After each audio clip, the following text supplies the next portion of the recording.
그러니까 우리가 재산을 많이 가진 사람을 보면 왠지 다 가진 것 같다 이렇게 이제 생각하고 분노하기도 하고 그렇습니다. 근데 사실 알고 보면 그들이 돈이 많아서 편리한 건 맞지만 그렇다고 해서 다 가진 건 아닙니다. 그러니까 오히려 우리가 다 가진 것 같다고 생각하는 그것이 환상이라는 걸 알아차려야 된다는 것이죠.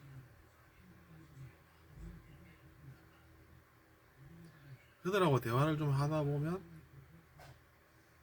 그들도 쉽게 이렇게 잘 안 돼서 차갑게 행동할 수밖에 없다 이런 느낌을 받게 된다는 것이죠.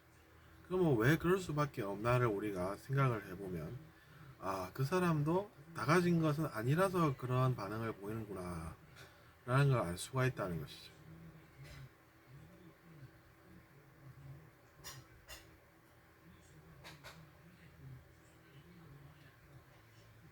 그러면 우리는 뭘 알 수가 있습니까?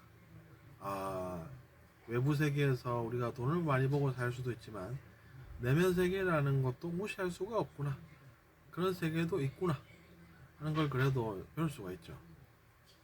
왜냐면 그들이 그렇게 이제 잘 안 되고 쉽게 차가워지고 쉽게 차가울 수밖에 없는 그런 이유가 무엇 때문에 그렇겠습니까?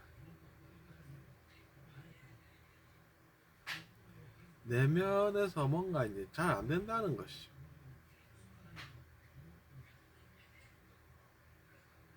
그러니까 그 정도는 우리가 알고 있어야 그래도 우리의 인생을 돈을 위해서 전부 다 투자해버리고 그리고 나서 여전히 뭔가 잘 안 돼서 차가운 반응을 보이고 이렇게 이제 살기보다는 잘 모르는 것을 아는 게 낫다는 것이죠.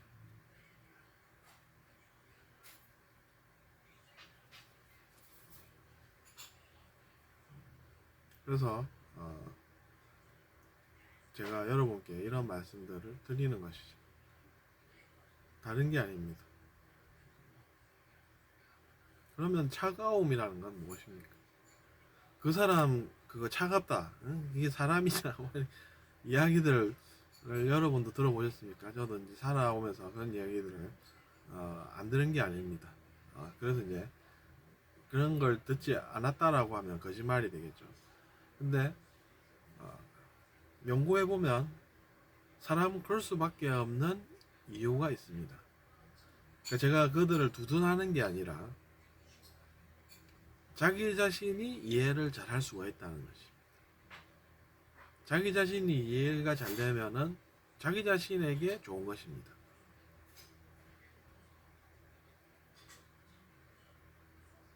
자기 자신이 이해가 잘 되면 어떤 일이 일어나냐면 학교에 가보면 학생이 이해를 잘해서 시험 점수를 쉽게 잘 받고 별 걱정 없이 잘 살 수가 있고 반면 나는 이해가 잘 안 된다 이러고 있으면 어떻습니까?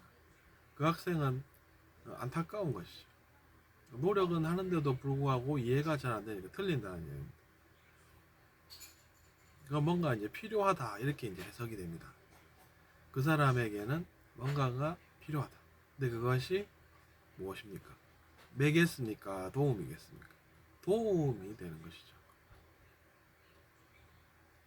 그래서 그 학생도 노력해서 이해가 잘 노력하면 이해가 잘 되도록 하는 게 필요하다 이렇게 이제 되는 것이죠.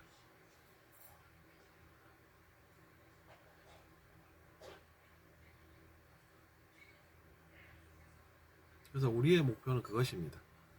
근데 이제 그것이 상당히 내용들이 많습니다. 방대하긴 한데 어떤 것이냐면 우리가 이제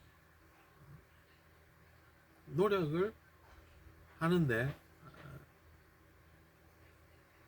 보면 아기 오리들이 줄지어 가다가 한 마리가 갑자기 잘 안 되는 경우가 있지 않습니까? 그럼 다들 어떻게 합니까? 멈추죠. 멈춰서 그 한 마리를 데리고 또 옵니다. 그렇게 이제 살아야 된다는 것이죠. 그 오리가 내가 아니다 이렇게 생각하면서 포기한다 그러면 그건 무엇입니까? 차가움이 되는 것이죠.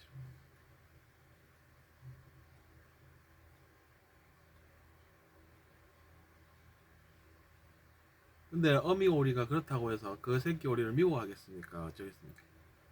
그럼 어떻게 합니까? 최선을 다하는 수밖에 없겠죠.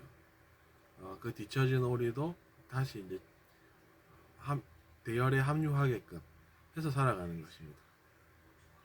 그들이 그 새끼 오리를 무시하고 간다 한들 뭘 그렇게 많이 얻을 수가 있겠습니까? 그 속에서 우리가 배우는 것이 있다는 것이죠. 사랑으로 우리가 배우는 것이 있다는 이야기입니다. 그런 사랑하는 마음이 왜냐하면 우리를 키우기 때문이죠. 더 순수하게 만드는 것입니다. 자기 자신을 더 순수하고 의식이 더 높은 존재로 만드는 것입니다.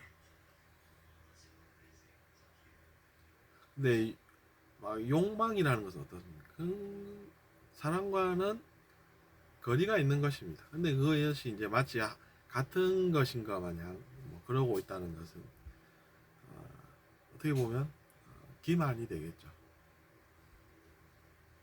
그렇게 해서 속여가지고 내 욕망을 추구해 보겠다 라고 하는 것은 사실은 그것이 성공했다 한들 뭐가 부러운 것인지 또 뭐가 좋은 것인지 잘 모르는 것입니다.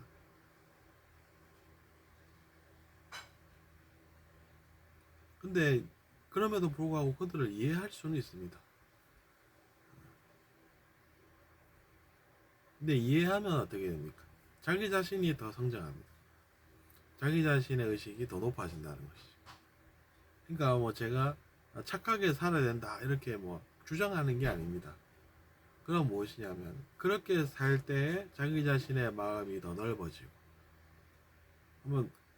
그러면 그런 사람이 마음이 넓다 이런 이야기가 돌지 이야기가 돌아도 그렇습니다.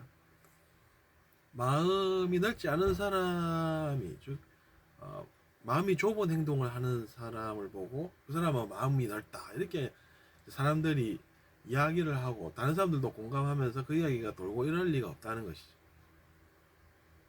그러면 어떻습니까? 마음이 넓은 사람이 이득이 분명히 있죠. 왜 있습니까? 마음이 좁은 사람은 그런 이야기가 안 돌기 때문에 한 사람을 만나도 인상이 더 나은 사람을 마음이 넓은 사람을 만나는 것이고 마음이 좁은 사람은 한 사람을 만나도 인상이 아주 좋은 사람을 만나서 따뜻함을 느끼면서 사는 게 아니라 저 사람은 때로는 마음이 좁아 이러니까 사람들이 오히려 나도 당하진 않을까 이런 생각을 하면서 그 사람을 만나기 때문에 온도차가 분명히 난다는 것이죠.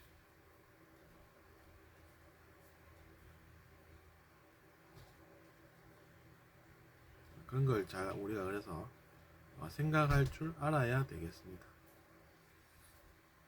그런 것이 인생을 잘 사는 것이지 다른 게 있겠습니까? 물론 돈도 필요는 합니다. 필요한 걸 사고 그러려면 필요한 것이죠. 물론 예전에 즉 아주 오래 전에는 그런 것도 잘 없었겠죠. 그래서 이제 그때는 어떻습니까? 스승님들의 말씀 그런 것들이 많이 퍼졌겠죠. 누군가가 그런 이야기를 했다더라. 그럼 이제 그런 이야기들을 많이 배우고자 하는 그런 것들이 있었을 것입니다. 근데 이제 요즘은 오히려 교육을 더 잘 받을 수 있게 되어 있는 것이죠. 그래서 굳이 옛날을 나쁘다고 볼 이유도 없습니다. 왜냐하면 그럼에도 불구하고 사람들이 그런 훌륭한 말씀들을 듣고 배울 수 있었다라고 하면 좋았구나, 나쁜 게 아니구나 이렇게 생각한다는 것이죠.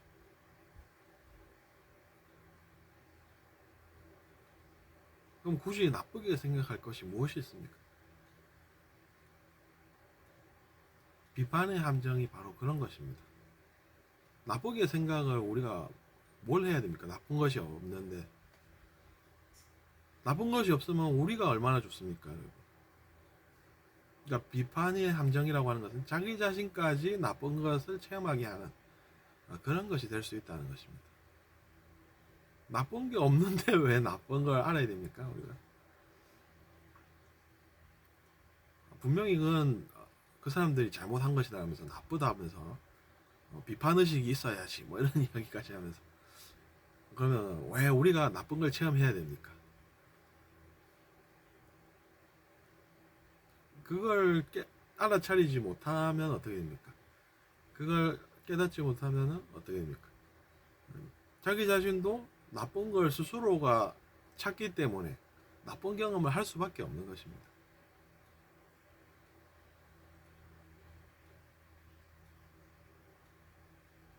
그러니까 비판이라는 것도 과하게 되면 자기 자신이 그걸 나쁜 것인 줄 모르고 자기 자신이 나쁜 걸 선택을 해버리는 그런 것이 될 수가 있다고 저는 느꼈습니다. 이번 시간에는 여기까지 하겠습니다. 감사합니다.